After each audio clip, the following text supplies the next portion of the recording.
আসসালামু আলাইকুম।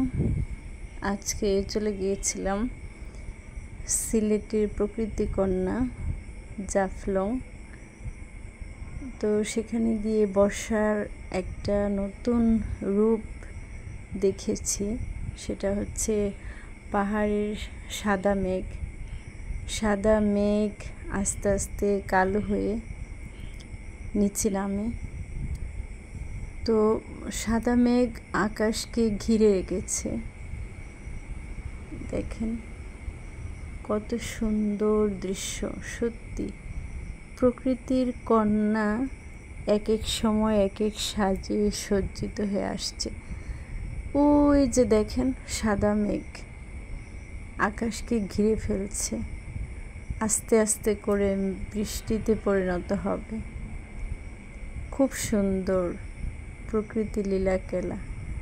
প্রকৃতির কন্যা প্রকৃতিকে অনেকভাবে সাজিয়ে তুলেছে। তো নিজেও উপভোগ করলাম, আপনাদের সাথে সেটা শেয়ার করলাম। আপনারাও দেখে আসতে পারেন বর্ষায় প্রকৃতির কন্যা জাফলং।